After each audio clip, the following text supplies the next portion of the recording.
Ya del ganado recio, allí está la relojera y la pantoja. Y todos los otros subiendo por aquí detrás de ella. ¡Vamos, mira! ¡Vamos! Mira aquellas dos. Punteras, punteras. ¡Dios, qué vacas, dale! Vacas esclavas. ¡Vamos, mira!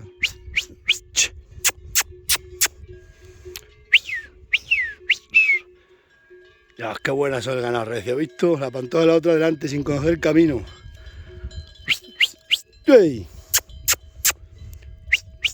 ¡Vamos! Aquí las dejando que suban despacio. ¡Ya, que es para allá! Lo importante es que es el ganado recio, ¿eh?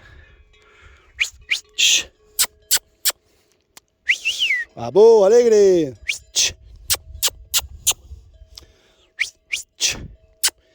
¡Vamos allá! ¡Toma!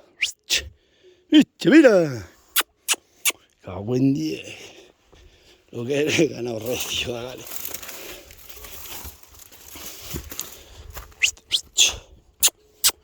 ¡Vamos, mira! ¡Ah, que para allá! Madre que hierba hay para aquí, vale.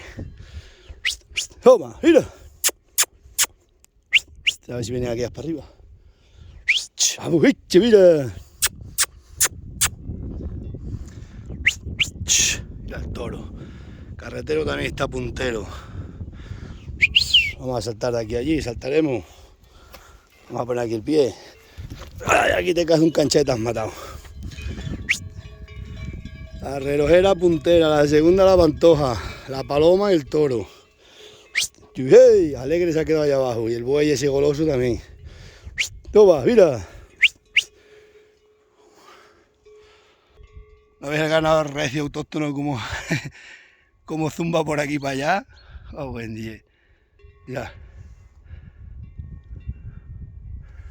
Ahí hay un valle, tienen que ir a aquellos valles para allí. Pero aquellos valles ya llegarán mañana pasado.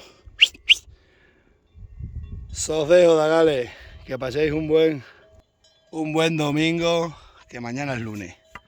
Nos vemos por la sierra.